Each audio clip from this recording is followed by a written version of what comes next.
Hi, YouTube, and thanks for joining us on a life of compounding interest. You ever feel behind in life? I think a lot of people feel this way, and it's normally for the wrong reasons. Now, I guess I want to start with if you actually feel behind and you stumbled across this video and you're just looking for another opinion. Thanks for joining, by the way, but I want to start with saying it's a good thing. This feeling is a good thing. It's just not calibrated properly. It's a good thing because it's almost like your conscience telling you that you should be doing more, that you could be doing more, you could achieve more, and you're just working towards it. That is your conscience telling you that you have so much more potential inside of you, and it's raring to get to the next step. That's a great thing. You should be grateful that you have that feeling. But I know that it's hard because feeling behind means that you're running, you're looking up ahead, you see other people that are seemingly farther along than you. Maybe it seems like this race is a little easier on them than it's being on you. But here's the funny thing about that: life's not a race.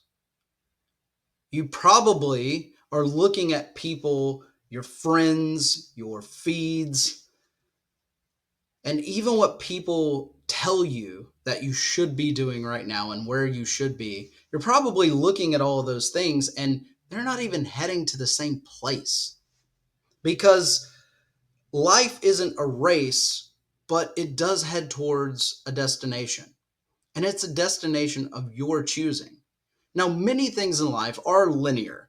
There are steps that you go through to get to the next one, but there's no timing that is dictated that you have to hit there. You don't have to start a family at a certain time, finish school, start your career, buy a house. None of those things have this timestamp. And quite frankly, you can rush towards one of those things and neglect all the other ones. You can skip steps and have to go back later to pick up whatever pieces you left behind, because it's not a race.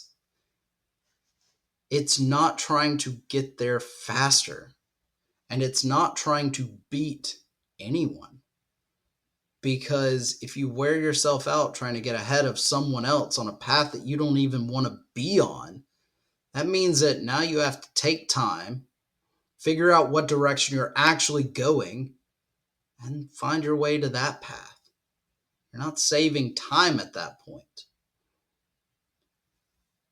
So, no, there is no race to win. I really do think that there is a cure for this feeling of being behind.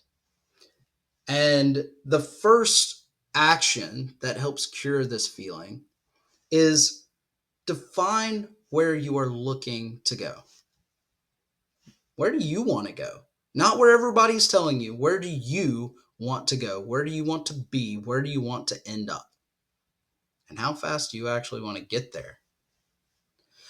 Because we can look at where we want to go, take the steps and rush towards it, and find out that maybe we should have spent more time on some of these other steps. I'll tell you what I mean about that. I mean, let's say that you buy a house that you can't afford. That house is not a benefit or an asset at that point. It's a weight that you have to carry around and support.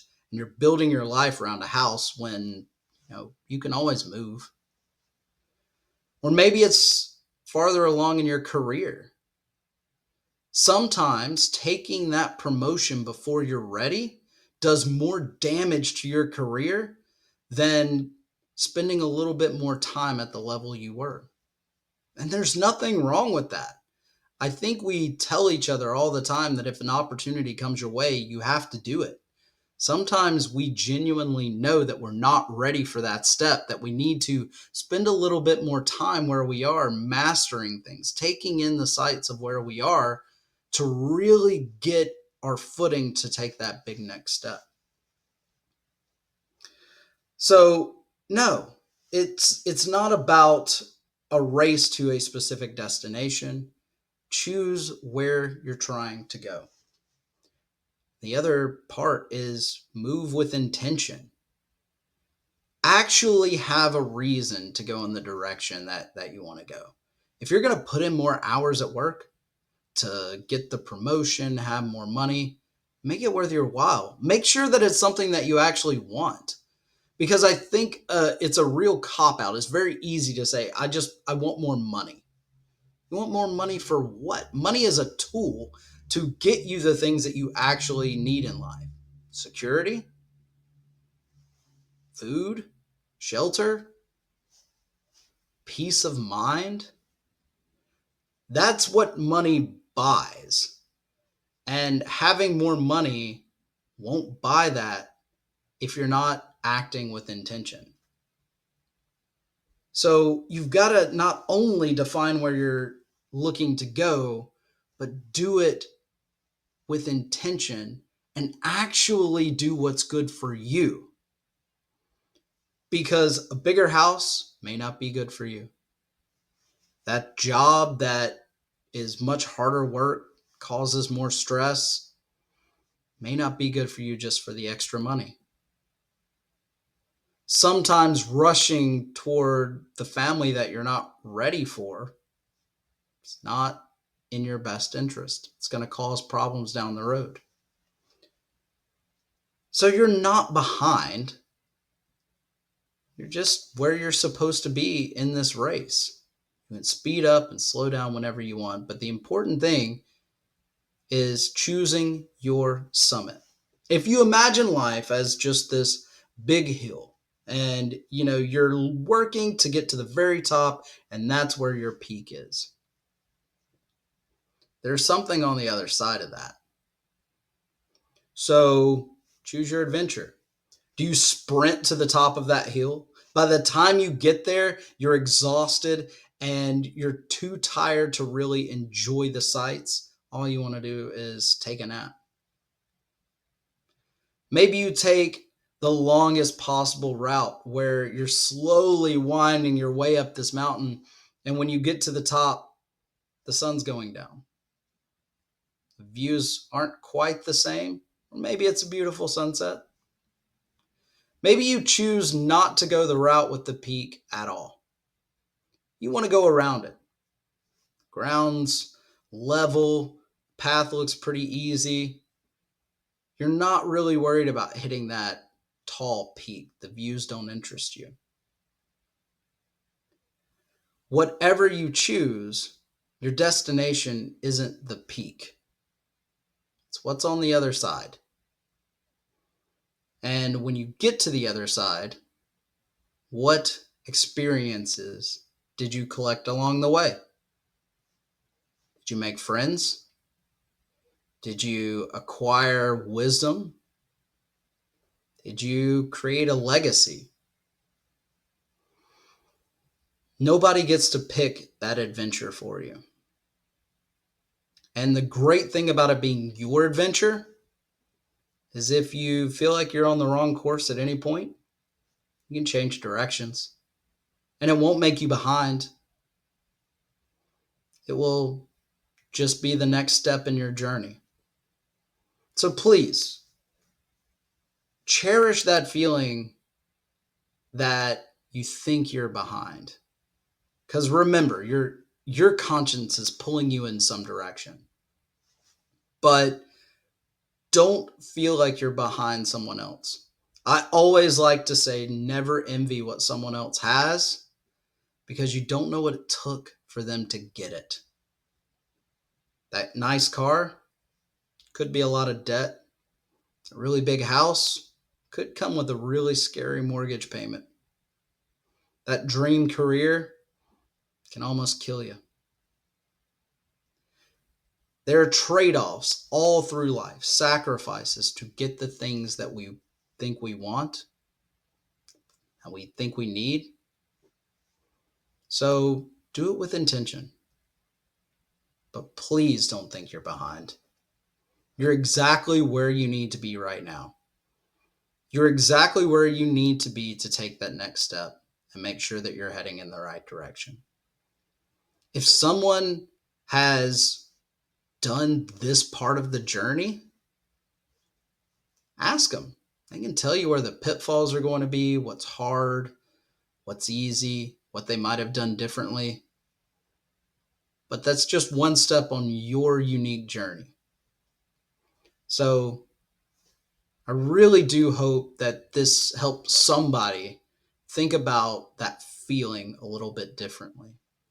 And it shouldn't keep you up at night wondering how you're going to catch up. But instead, just really trigger some thought around what your journey is and where you are on it. So if you like this, please like, subscribe, leave a comment below about if this helps you, where you are on your journey, or what makes you feel behind. I really hope that we can build a community of people who can talk openly and honestly about these things and help each other, because we need that a lot right now. I think young people today underestimate how difficult defining these journeys and staying on the path can be at this time. A lot of the adults in the room that have already been through most of this race, they look back at it with a bit of survivorship bias. Let me tell you something. Their options were not as plentiful as yours. We have more options than any generation that really came before us. You have so many choices that you have to make on a daily basis that can put you on an entirely different path. So don't let somebody tell you that there's this clear-cut, step-by-step how to get to where you want to go. No, there's not. And they didn't have the same challenges that you do. And they probably wouldn't know what to do if they were faced with those today, sitting in your shoes. So yeah, I've got some miles behind me on my journey, and I'm so sympathetic to the young people that are in and around me and in a different place on their path, places I've been before. I know it's not easy, but hopefully you can find some good friends and some helpful voices out there. I'd love to be one of them, but if I'm not, that's great. Thanks for listening to this. But I really do wish you the best on your journey. Please tune in for more and like, subscribe, check us out on other social medias. We're on most of them by now. But until next time, take care.